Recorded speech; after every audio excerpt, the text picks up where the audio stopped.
welcome to Hear Me Out. Today we're going to try to approach trauma. We're going to talk about trauma. I think we've all been in traumatic situations, or we've all experienced trauma at some levels. So we're going to talk about that, what it is. There are types of trauma, so we're going to talk about that too. And then later on, to conclude, we'll talk a little bit about an experience we've dealt with and how we manage that.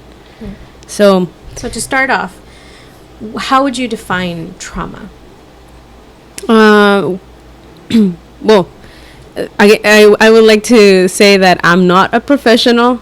I do this for my second job, but even that I would say, take my word with a grain of salt. Mm-hmm. Do your own research. But trauma is basically an experience that leaves you feeling overwhelmed and leaves you feeling not just overwhelmed, but very confused. And it's, I think,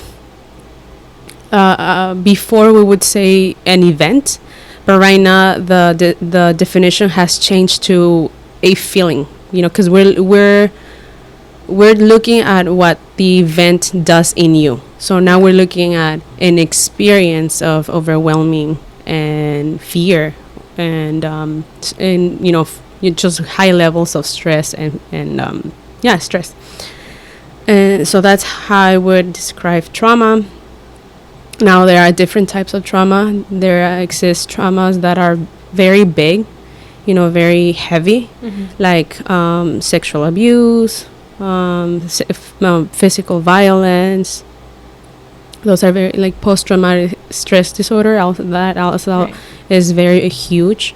And then we have not that they're smaller traumatic experiences, but they're a different category. They're a different category. They can also affect your life, but not at the same level as Yeah, of course. Like a veteran that comes back from war. Yeah.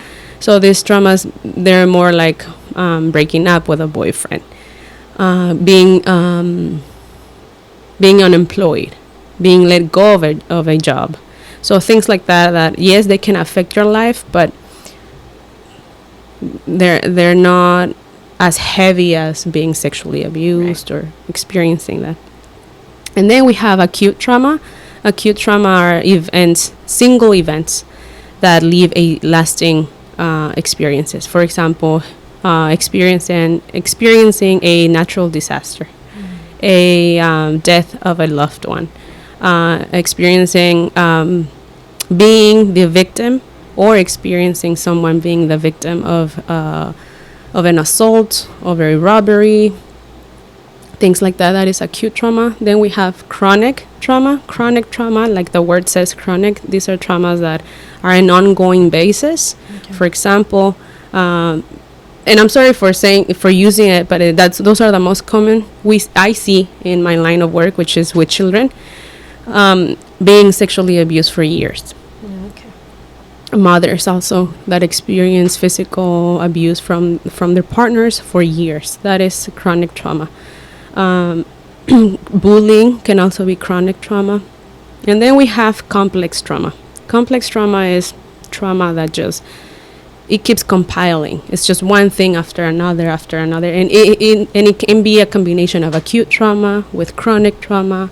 Like, for example, what we see a lot in the system with children that are in the system is that you have children that sometimes experience physical abuse at the hands of their own parents, and then now they go out in the world and they experience complex trauma with, they live in a very violent neighborhood.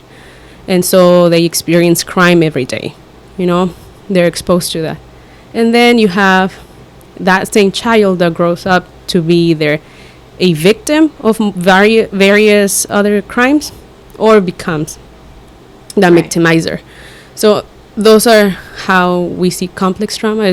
Complex trauma is pretty much all the other traumas, one after the other after another, and just this person can't catch a break. Right. So it's very difficult for a person that has experienced complex trauma to get out of that. It's a long process. we see sometimes in the news, of like, for example, and I'm not to say that this should justify these people, but a lot of the times when what we see in the news is when you look at this crime of this Criminal. criminals, Right. and you start and they start telling their background, you usually start seeing, oh, so they were victims at some point as well. Right. They were, sexually abused. They were in the system. They lived in poor neighborhoods. So this is a child that experienced multiple traumatic events or experiences in his life. And now it's just, he feels the world is unsafe. The world is not kind. And what do you do sometimes when that happens? When you're under that sort of stress, is you either become a victim to it or you become an aggressor. Perpetrator, Mhm. right? An aggressor. And so that's how we define trauma and the different types of trauma.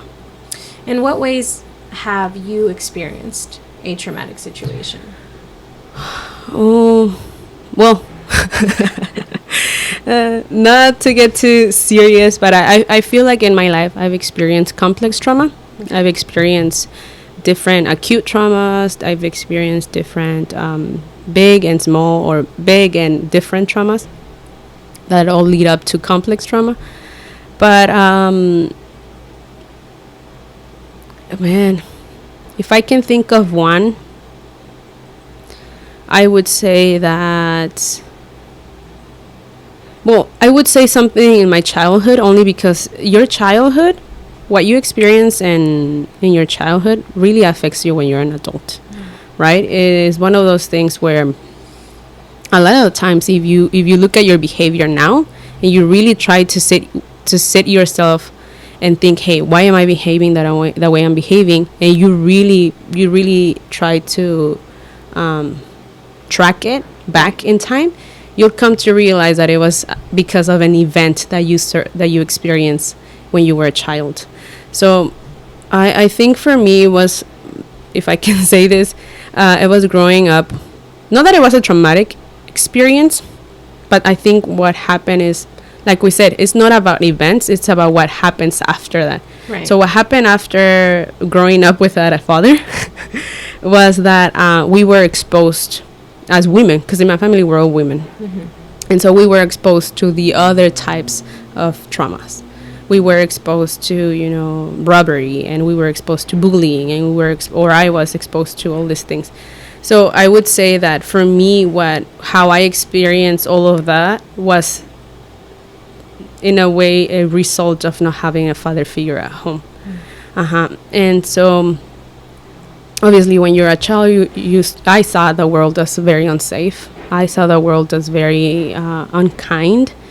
And instead of me becoming a perpetrator or a criminal, I went the other route where I was I was a very guarded child. I feel like I still have a lot of, as an adult now, I have a lot of guard for a lot of things.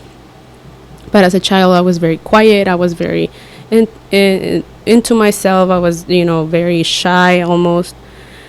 Very afraid of the world, very afraid of not adults, because I feel like I always wanted to hang out with adults, but I was very afraid of the world in general. Right. And then after that, we came here to the U.S., and I feel like having mom at home helped, because when we were in Mexico, I was born and raised in Mexico until I was 12. So when we were in Mexico, my mom wasn't there because she had to be the breadwinner and she had to be the provider. Then we moved here to the U.S. and my mom managed to stay at home. My mom managed to be an at-home mom, and I feel like that restored some of my. Do you think it brought a little bit of balance back into Yes, I would say world? it taught me a little bit more skills for the world. And so, because I, for example, I knew my mom knew how to cook, but I didn't know how good she knew how to cook. I didn't know her cooking. And so for me, that was like, I got to know a mom, if I can say that. Even though I knew her, I was really shown with, you know, a caring mom, a mom that was that would go with us and play, that, you know, so I got to know a different mom, and I think that helped a lot. And yeah, I think, I mean, obviously life throws at you, or God, you know, permits for things to happen, for events to happen. And I've had a lot of experiences where, you know, it was a very dark experience and I had to come out of it. But I would say that having having no father at home was probably the start of the start of the things you went through. Mm-hmm. Right. And with that, with having that kind of an experience, were you ever tempted to victimize yourself, or to be in a position where, you know, you felt sorry for yourself for what you were going through? Oh yeah, all the time. All the time. I think from when I was, oh God, from when I was, okay, so it was very interesting because when I was a child, I was a very I was a very annoying child. I would complain about anything and everything. Oh, it's too hot. Oh, huele a gasolina. Oh my God, my sister still this day can't let that go because I'm very sensitive to smells. So, ay no, me duele la cabeza porque huele a gasolina. Oh, you know, and so I was a very annoying kid. I would have to say that if in the future when I have a daughter, I'm gonna have a hard time if she takes after me. So I think ever since I was little, I've always felt like I was the victim. I've always felt like pobrecita de mí, todo me pasa a mí. So yes, definitely, and I think that only got worse after we came here to the U.S. And I think it got really, really bad in high school. It got really bad my freshman and my sophomore year. It was just like the world to me was just very unfair, very unkind, very it was a huge question. Yes. Like, why? Yes, it was a very dark place. So much so that it made me question a lot of times if it was worth living. If it was worth living. And I think in that victimhood, I felt that because I'm living the worst life, I'm living, you know, it's just not worth it. It's not worth it. I really thought of taking my life at some point. And obviously I'm here. I thank God, and because he sent till this day I want to believe that he sent someone for me to not do that, for me to not go ahead and take my own life. And so, but definitely after that, I don't think I changed much of my mindset. I think I still walked around thinking that, oh, pobrecita de mí, todo me pasa, but it was less. If you could pinpoint when there was a shift, what would you say? Was it a conversation? Was it a change of perspective? Yes, definitely. I think there were two things. I think one, I use my victim mentality to manipulate people. In this case, my mom.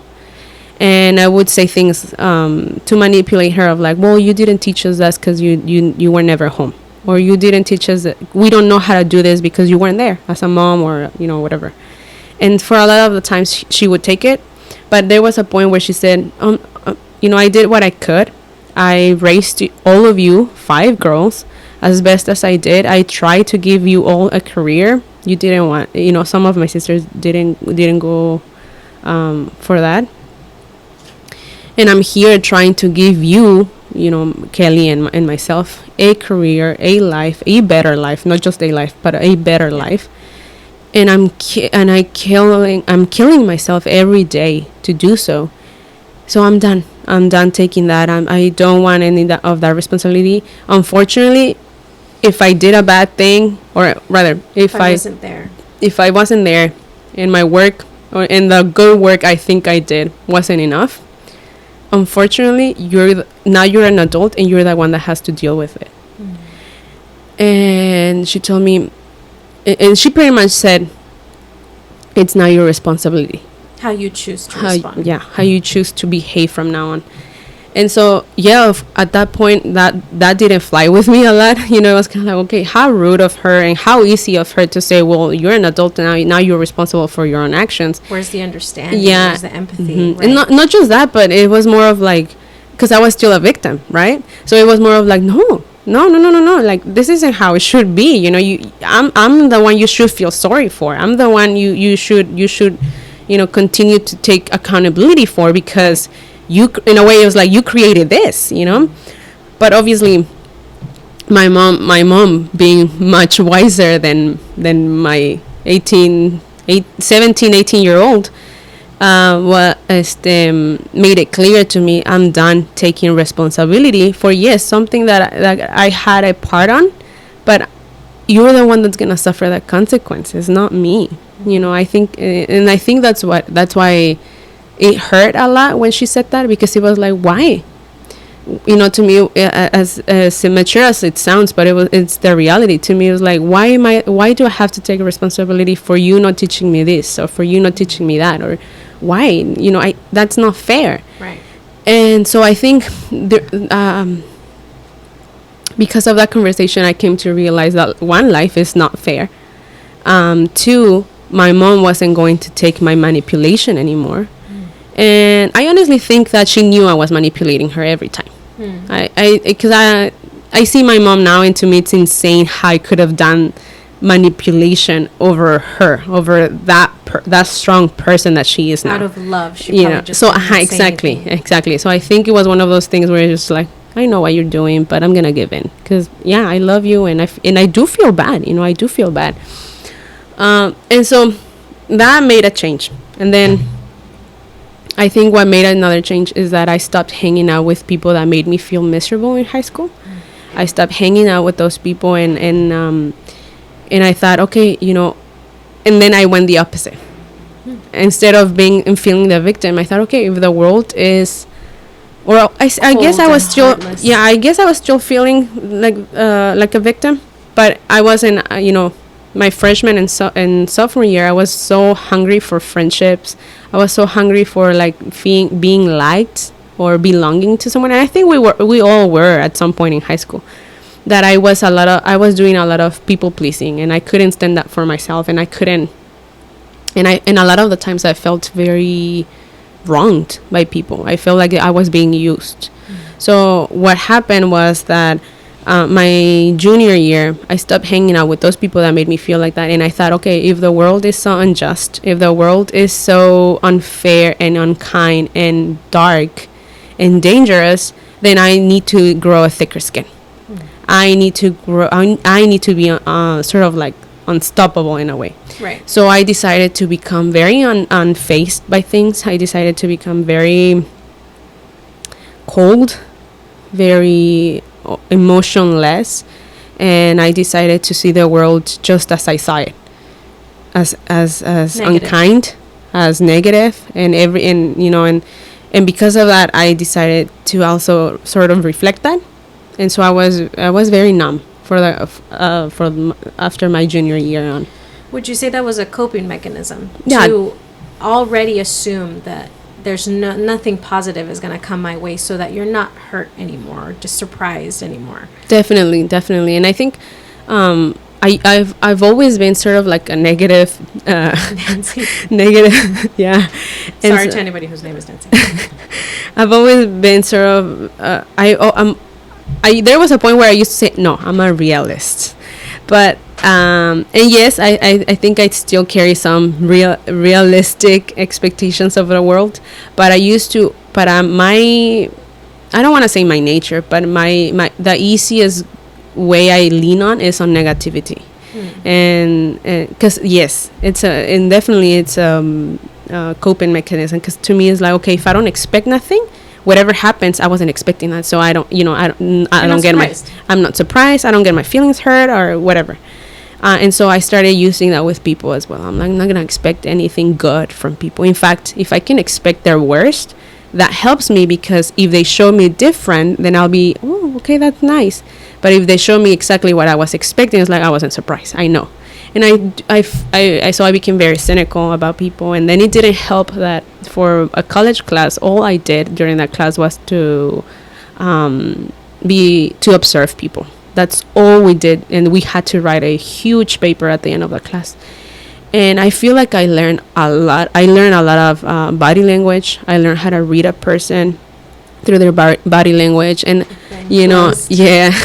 and I mean, I'm not saying that I'm an expert. Please don't think that way. But because we are humans of habit, it was very easy at some point to say, okay, this type of person will behave this way, like, and I think I mentioned it at our first or second episode, where first impressions matter. They do reveal truth, yes, right? They do reveal a level of truth. And that's what I realized during that time when I was doing that class, that humans, without us knowing, we reveal a lot of ourselves through our body language, through the words we choose to describe someone, we choose to describe a situation.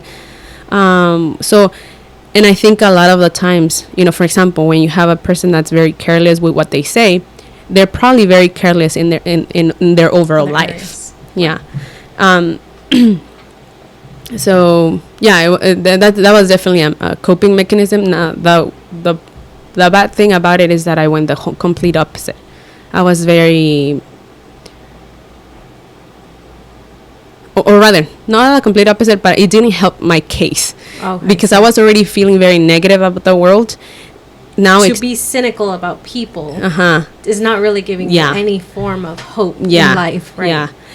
And however, I would say this, because of that,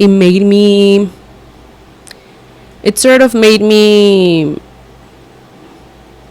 value more those people that I really, really thought this person is genuine. Like, this person, what you see is what you get. And it didn't matter if it was in a negative or in a positive way.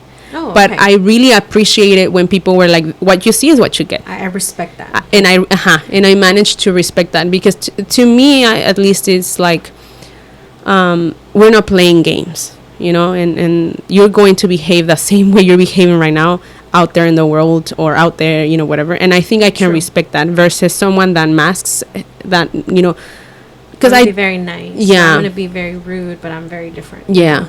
Yeah. And I mean, I get it. We all behave very different in different situations and different places.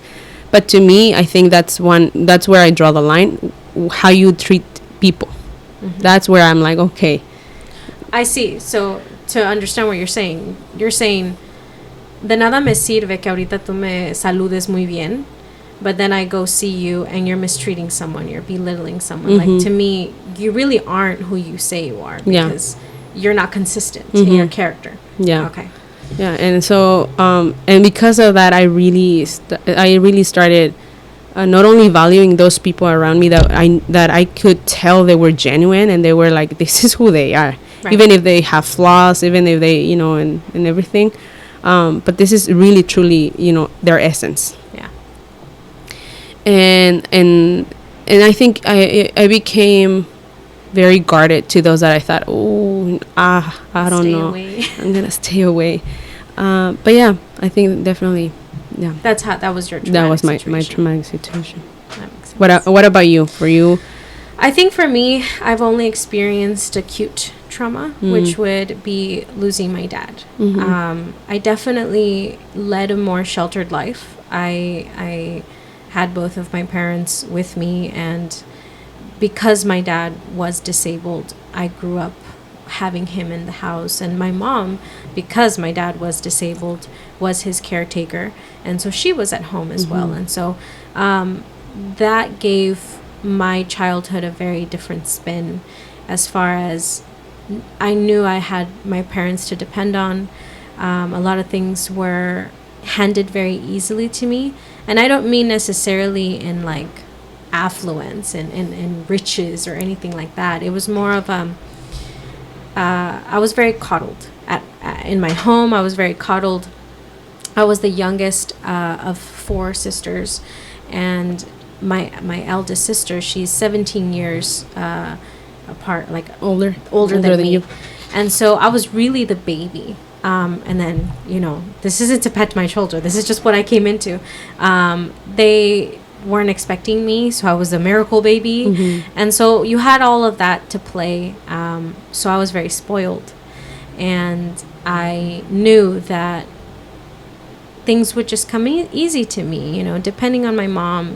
There were times I came home and she'd say things like, I cleaned your room, mija, I washed your clothes that you had in the hamper, and I remember telling my husband all of this, and he's like, oh my God, like, how did you not have responsibilities? Did you not grow?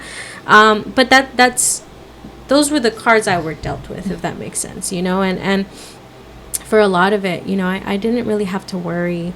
And that, despite of the fact that wasn't, my fault, and I grew up in a very privileged home, it shielded me from a lot of what happened in the real world, and so in a sense, I don't consider that a trauma. I just consider that that's how I grew up. Very naive to a lot of things, very unaware of the realities of what people went through. And I grew up also in a Christian home. So you add very sheltered, very protective, and in a Christian home where, my mind early on was like God and Jesus and love everyone, and totally the Mean Girls character where she's like, I just wish that we all had cakes and sunshine and rainbows, So I think I had that. So as I grew up, yes, I was more exposed to the realities of, what people went through because of friendships or conversations or school. You automatically interact with other people. But even then, I was still fairly shielded because I hadn't experienced anything difficult, if I can honestly say that. And, close to when I was getting married, I felt a lot of anxiety. I felt a lot of like, oh my goodness, yes, I love this man, and yes, I'm excited, but everything's going to change. I'm not going to rely on the people that have always held my hand for a lot of things. And now I'm going to be the one in charge to manage a home and take care of my husband and, cook and clean. I mean, I know every relationship, every marriage is different, but those were the things that were instilled in me. And so I was like, oh my God, like, how am I gonna do this? And then I married a very different man. So he was very much like, ándale, like, podemos, and we're gonna do this, y vamos a superar. And so all of that. Then we hit a pandemic. And I was forced to really detach from my family because they were very much like, everyone's supposed to stay at home. Daddy can't get sick, mom can't get sick. So I was really forced to be alone. And as I say this now, there is a level of like shame that comes with it because I do realize how attached I was. Because I honestly think I went through a mini depression for like the first 3 months of the pandemic because during the pandemic, the first 3 months of my marriage, as it was still ongoing, because I really felt like I can't go to my mom's house. I can't go see them. I expected to be there all the time, right. And, still having that. And now I'm really on my own. But that helped a lot with my growing up. But I thought at that point, this is as hard as life is going to get, It's just me learning to be on my own and being independent. You don't have to depend on mom anymore, and you can do this. And then dad gets sick. And that's when everything really changed. I mean, we were very, very protective of him. We really tried to isolate him as much as possible for him to be okay, because by default, my dad was already older and he was disabled, so he was weaker. And so we knew that if he were to get sick, there is a huge chance he's not going to come out of it the same way. And so, sure enough, they had to take him to the hospital on Valentine's Day. I remember I was rushing, to the house, and my mom was like, "Don't come. Like he has COVID. Like you haven't gotten it out of everyone. I'm sure I had it, but I never experienced anything." And she was like, "No." So I remember I just saw the ambulance drive right past us, and that was the last time I'd be physically close to my dad in a way. And the weeks went by, and obviously people from church knew that my dad was in the hospital. They were praying for us. The church was praying for us. I had people text me, everything's going to be okay, he's going to be fine. And because he was in the hospital, we couldn't go see him in the room. We were only communicating through text messages and phone calls, and he was only getting worse. And so they told us, at this point, the only hope for him is for us to intubate him. And, we all had heard, should we do that? Everyone that we've seen that's gotten intubated, hasn't come out of it. Right. Very, very small chance. But then we're like, we have to do everything that we can. So we went ahead and we agreed to it. And that I want to say, those weeks, I don't fully remember because I feel like I was on autopilot. I knew he was in the hospital. I was going to work. I was doing my thing. We were praying. Every day, someone would ask me, how's he doing? And, his oxygen was a little higher today. That's great news, or his oxygen was a little lower. Okay, we're still praying, So it was a lot of that. And then the doctors were like, look, we've done everything we can. He's not improving. We are now suggesting that you disconnect the machine because the machine is doing everything for him. And in a sense, give that opportunity for someone else to have a better chance at survival, and let whatever happens to your dad take its course. You say that to a Christian family, it's very like, no, like Dios puede, and Dios puede hacer un milagro, y Dios tiene la última palabra, y nosotros no vamos a hacer esa decisión. And so we struggled with that for a couple of days. And then we finally came to the point of like, no, you know what? If it is the Lord's will for him to survive this, then after they disconnect him, he's going to be okay. And if it's not, then we'll know that was God's will. And that was hard. I mean, I remember them telling us we're going to disconnect him. And so our whole family gathered, all my sisters, all my nieces, nephews, everyone, my brother-in-laws. And we all had time with him. We were communicating with Dad after he was intubated with an iPad. So they had a technology for us to FaceTime him. And even though he wasn't conscious, we would talk to him. We would pray for him. And so that day we were all taking turns going to a room and kind of saying our piece. And I remember like grabbing the phone and talking to my dad and just being like, I love you, and telling him everything I wanted to tell him, and explaining to him how amazing, he was in my life. And then at the same time having that whimsical feeling of like, he can come out of it, and I remember praying. I think I sang to him, and I finally gave the opportunity to someone else. So we concluded that evening with again everyone saying their last words, and the doctor finally said he passed away at 9:54, and I wanted to cry, but I didn't. I think I was in shock. I was cried out. And then proceeded, the next weeks of planning a funeral and all of that. And because I worked at church, it was like, I know how this is. I know how, people have funerals at our church sometimes, and we have to organize it, or we have to plan how it works out. And so it was that for me. I felt like I'm just going to treat this like I'm planning someone else's funeral, And she really did.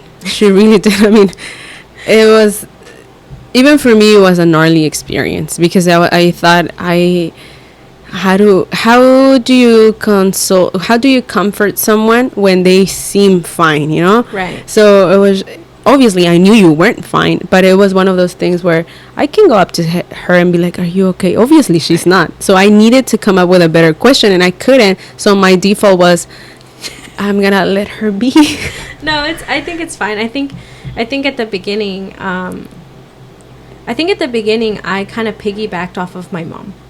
And my mom was scarily calm, but also you're talking to a woman who, her faith is amazing, and she was very much like, Dios está con nosotros y no nos va a dejar solas. And so in a way, it almost felt like, if my mom is this calm and she lost her husband, why am I going to fall apart? You know? And then my sisters were older and they were handling their grief very different. And so I was like, right now, just do that. And so I think for me, the traumatic experience wasn't really that yet, because I was very numb then.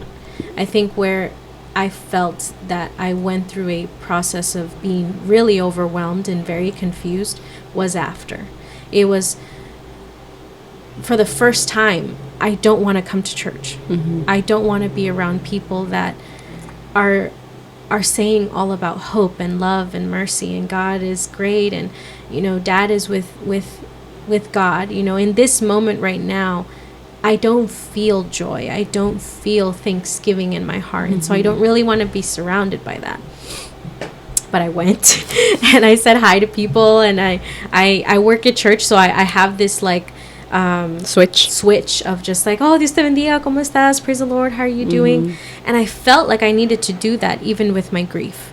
No one forced me to do that, but I felt like I had to, in a way, shut off what I was feeling so that I could do my job, and so that I could appear like we weren't devastated. Because also there was that, if I break down, if I'm devastated, if I show that, will people think that I'm not handling this well? Is it wrong for me to be broken when I should feel joy? That's the whole point of my faith. That's the whole point of trusting and believing that there is life after death and that there is a purpose for us. Should I really have the right to be broken? Right. And so it took me a while to come to terms that, yes, you can, despite of your faith, despite of what you believe, have the right to feel brokenness, to have the right to feel devastated, have the right to be angry.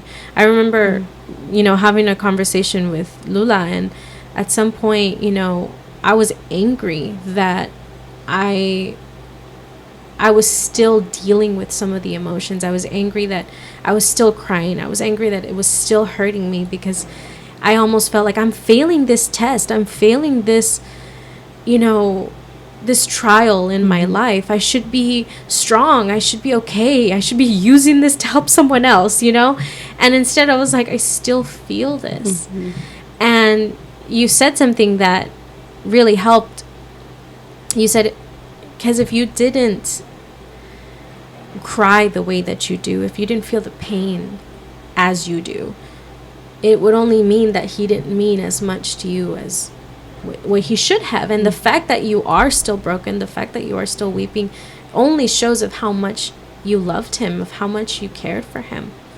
And with that, you know, you also were like, it's okay to be angry with God. Like, it's okay to have your questions. It's okay for you to feel, why did this have to happen? And there was a lot of that. There was a lot of, why did he have to pass away the way he did?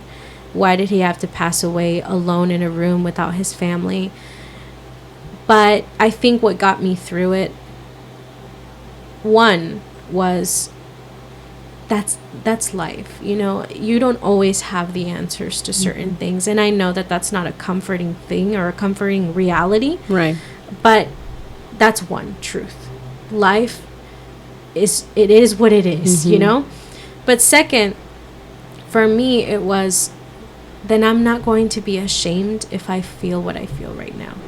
And I've done that. Even after, you know, all of these months in this year, I do put myself in a position where sometimes I tell Lula, I'm like, look, I'm missing Dad right now. Just give me 5 minutes. I just need to listen to Butterfly Kisses right now. let me cry, and she's just like, all right, go do your thing. And I cry, and I don't feel bad for experiencing that, you know. And I stopped faking it with people, you know. And I think that also helped, you know. For a while I was like, I can't show people that I'm grieving, I can't show people that I'm hurting.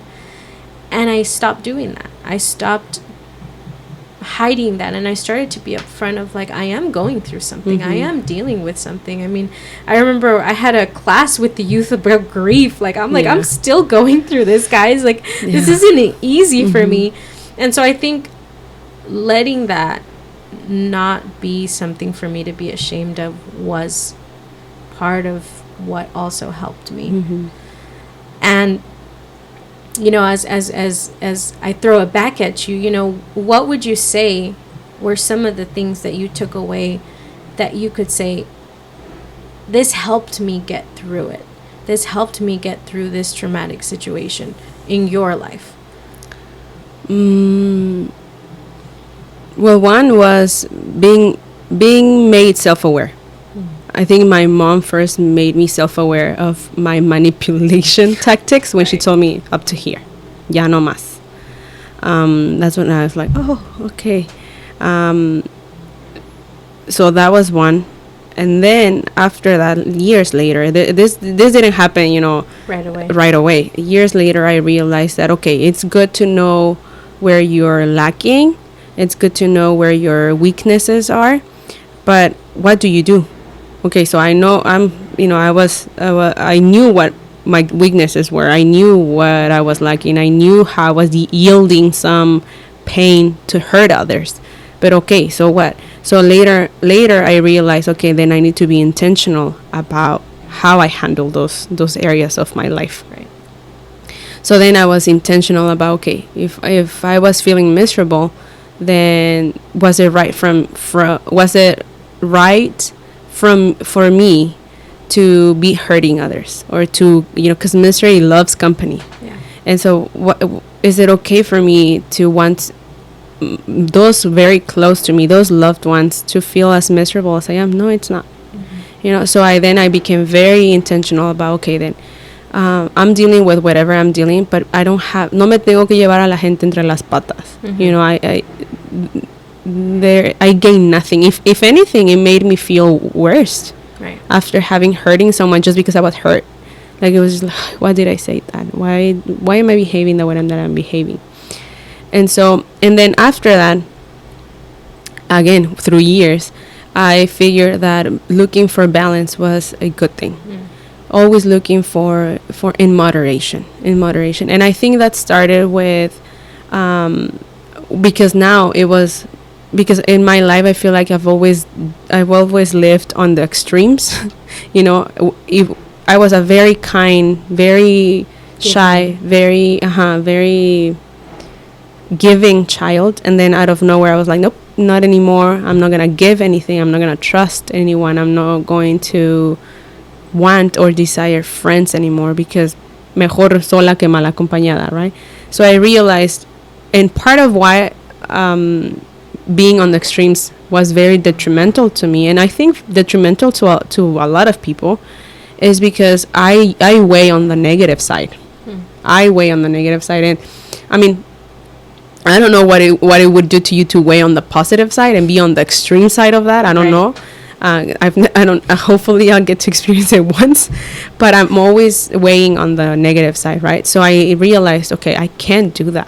I can live on the extremes and then be negative on whatever extreme I'm at. It's just, it was very draining for me. It was very draining, and I think it was very draining for a lot of other people around me.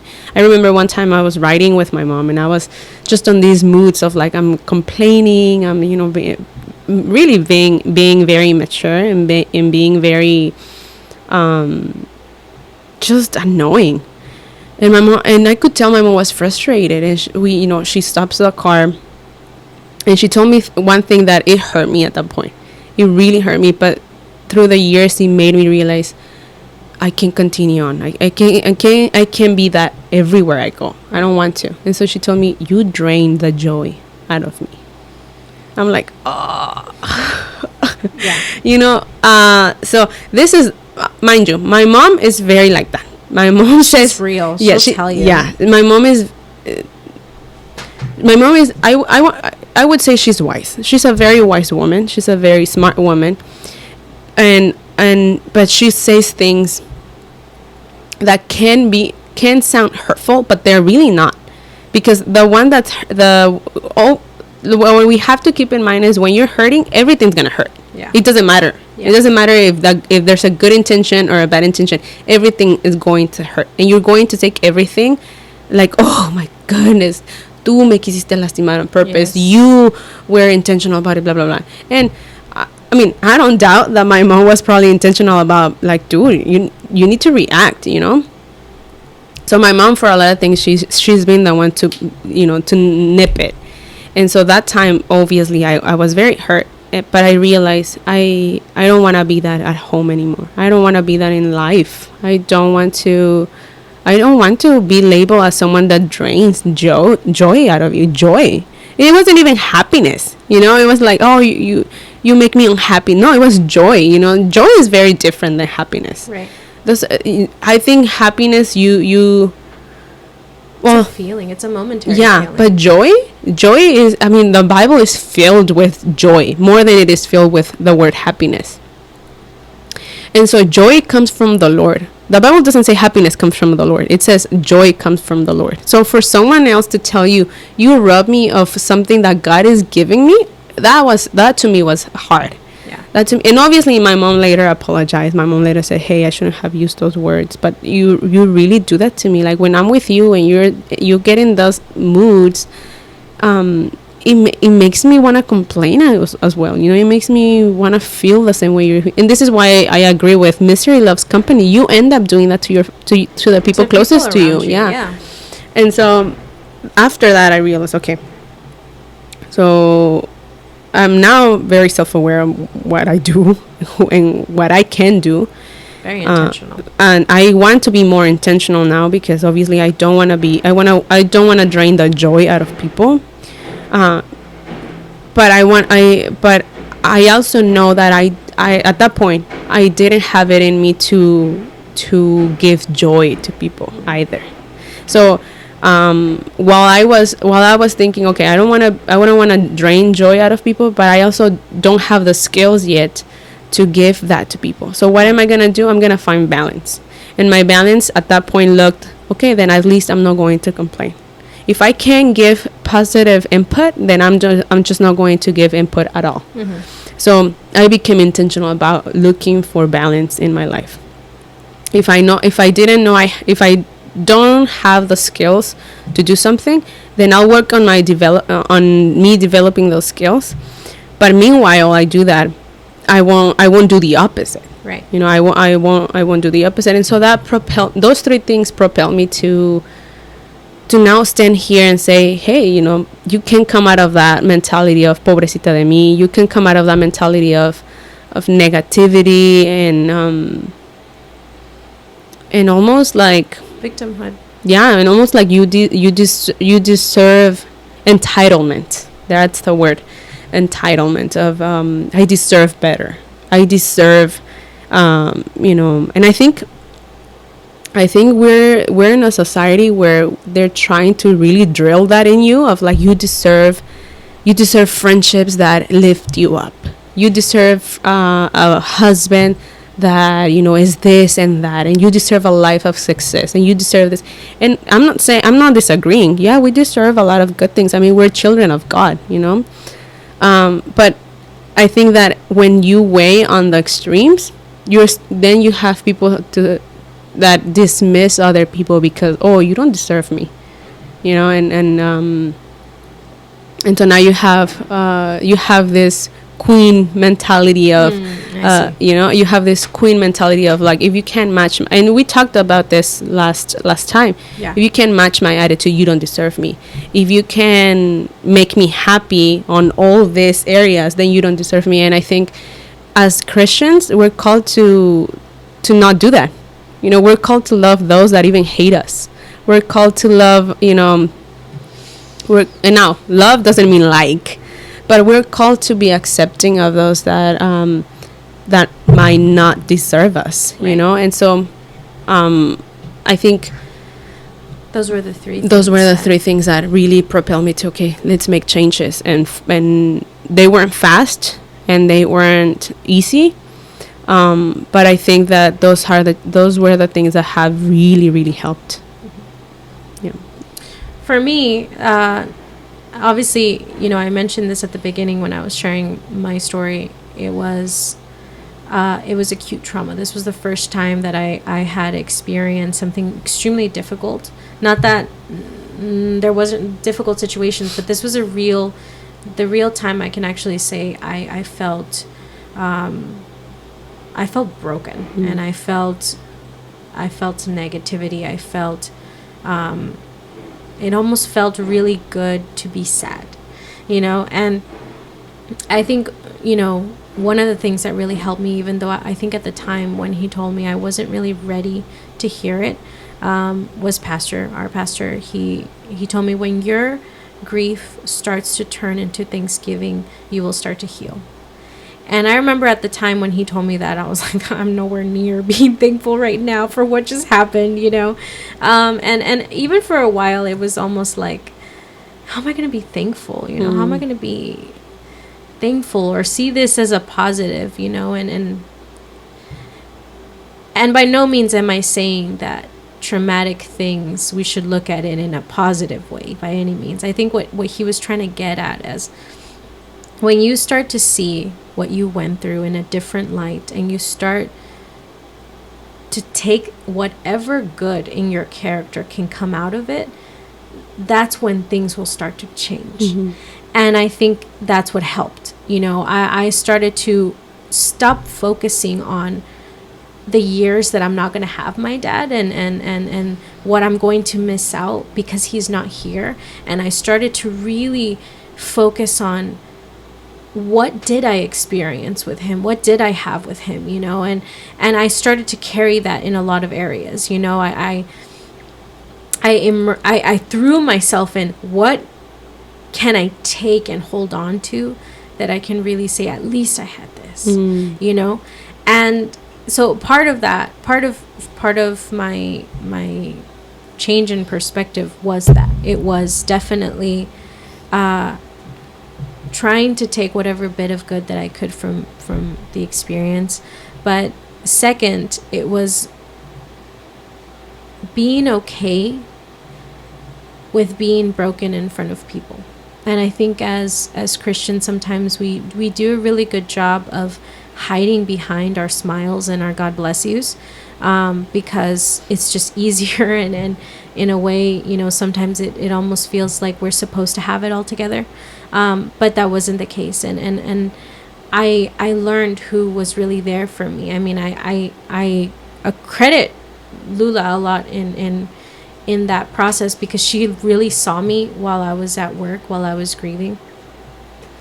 And I recognize that I'm when it comes to a difficult situation with someone, I'm not always the best comforter. A lot of the times I'm just like, I'm not going to say anything because I don't want to say the wrong thing.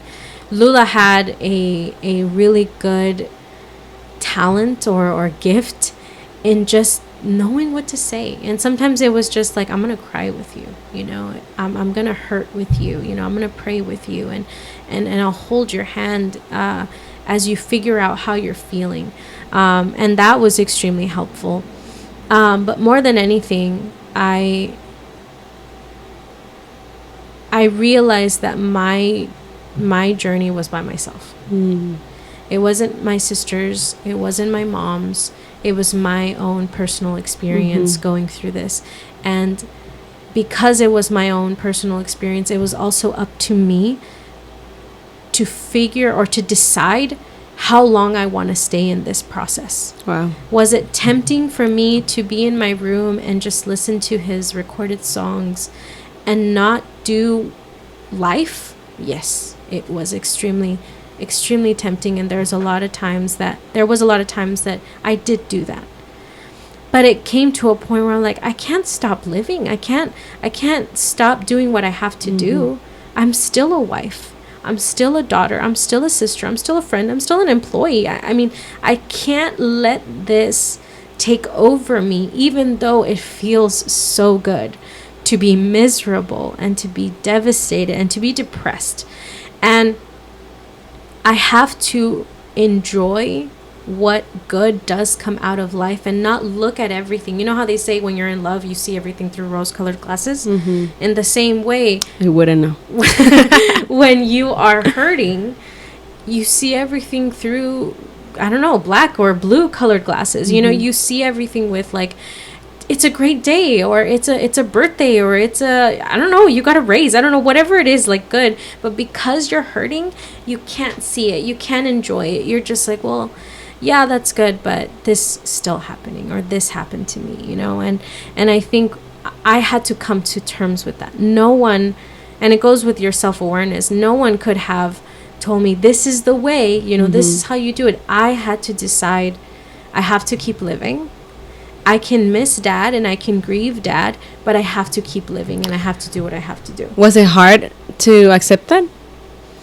Yes, I would say it was hard. I think that, like you were mentioning earlier at the beginning, I also wanted to hear from people like, ay, pobrecita, and I'm sorry for your loss, and, you know, it's okay if you carry your emotions wherever you go and you're somber because you've been going through this mm-hmm. really hard thing.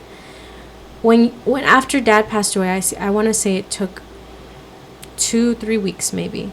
After 3 weeks or 4 weeks after dad passed away, everyone went back to normal because they're not grieving, mm-hmm, you know, they knew dad as el hermano, right, or mi tío or something, whoever, you know, but the relationship is different. So therefore everyone else is like, oh, are you gonna go out to eat, are mm-hmm. you gonna go to this place, are you gonna go to this whatever. When I saw people around me going forward with their lives, that's when I had to come to terms with, am I going to move on with my life as well? Or am I going to be angry that people are not looking at my hurt? Am I going to be angry that people don't miss him as much as I do? Am I going to be angry even with my own sisters?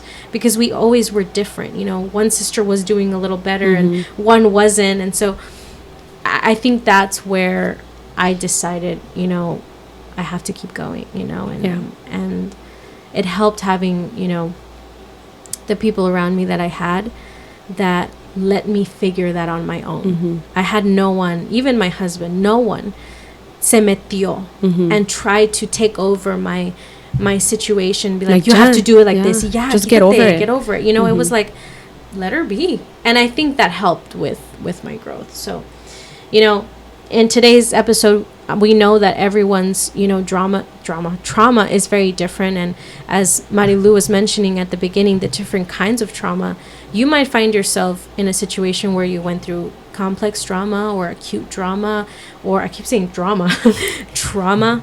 And by no means are we trying to say that we are the models for how you deal with a difficult situation or in an overwhelming situation. But if there's anything that you took from what we shared in our own experiences, then we hope that it was of a blessing for you, you know. And, you know, as we conclude, I don't know if you want to say anything else. Yeah, I would like to say that while we didn't seek therapy, right. If you think that's what you need, look for Christian therapy, because I think that at least in I want to say that in both of our cases, prayer was a huge how do I say this? It was a huge pillar or basis for our growth and our healing. And so, I mean, I'm not saying that only when you go to the therapy, to your Christian therapy, will you be praying. Prayer, you know, you should always be doing that. But I do think that that it's important to enhance, especially if you've experienced, you know, complex trauma, which is, you know, it tends to be very difficult to get out of and to sort of heal from that.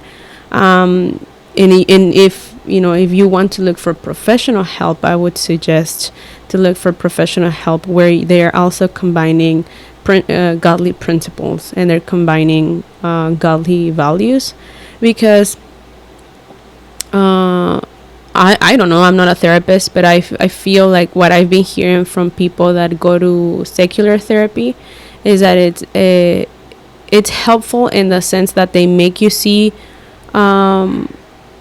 where your trauma lies and how it's had aftershocks or the effects after, the aftermath after the aftermath. But I don't think they really make you face it. I've spoken to a lot of friends, and it seems to me that therapy is not a place where you just go and speak about it, and that's good. You have half of the work already done, but I want to say that the other half is actually doing it. It's actually going out there and being, working on whatever triggers you, and being and exposing yourself little by little to the things that that make you weak, or that make you upset, or that. So I hear a lot of like, oh, I don't do that because it's triggering, or I don't go to those places because it's triggering, and I get it. And again, I'm not a professional, and I can only speak from experience, but I don't think that avoiding certain situations or even words can help you heal. I feel like they only shelter you more, and maybe because I'm a rough person, and I'm very like, okay, face it head on. Maybe that's why for me that works, of like, hey, I'm gonna expose myself to whatever I fear the most. I'm going to expose myself to that little by little, not at once, but little by little. So I know how to work around that fear. I know how to work around, and a lot of our fears are made up. A lot of what we think we're fearful of they're things that they haven't happened. We're fearful of events that are very far in the future, or that happened in the past, but we haven't ever experienced them again. Right. So, yes, I would suggest to really pray, to really, sit down with yourself and think, hey, God, like, here I am. I have nowhere else to go. I have nothing else that I know can help me but you. You never fail. You're always constant. And, take it. Take it here. Here it is, pretty much. I think it's also important to also note that as we share this, we are not coming from a place of we've already healed and we know it all. It's more of we are still continuously working with what we've experienced, and we've seen the benefits of being proactive towards healing and towards having a different perspective. But that, as we've mentioned before, that can only come from within. That can only be a decision that you make for yourself. And maybe up until this point, you've tried it a certain way. And if you want to see how could life look a little different for me, how could my experience, is it possible for me to look at life without these blue or black colored glasses, then we encourage you to either take some of the pointers that we said, or to try Jesus. I mean, like we said, this is a faith-based podcast, and we're always going to bring light to that, because that is something that we extremely value. And so as we close with the prayer, if you are currently finding yourself in a position where you've dealt with trauma of any kind, and you've dealt with it in a certain way, and you're willing or you're curious to try it in a different way, and you want to be proactive about your healing or being proactive about it in a different way, then we encourage you to join us in this prayer with us as we pray. Father God, we come before you, Lord, and we thank you for this opportunity that we had to talk about this very important topic, Lord. We know that there are so many listeners right now that have experienced very different kinds of trauma, Lord. But I pray right now, if there's anyone listening that is curious or interested in trying a different method and trying you, Lord, to include you, to be part of their trauma, to include you, to be part of their pain, God, I pray that you reveal yourself to them. I pray that you show them that there is a way to view their life in a different way, that there is a way to be proactive in their healing, God. I pray that you comfort the people that right now may not have the strength to pray, that may not have the strength to seek help, or may not have the strength to even voice what they're going through, Lord. I pray that you give us a new mind and a new heart, that we may have the joy that you have promised us, God. We thank you again for this opportunity. In Jesus' name we pray. Amen. Amen. Thank you for joining us, guys. Thank you. See you next time.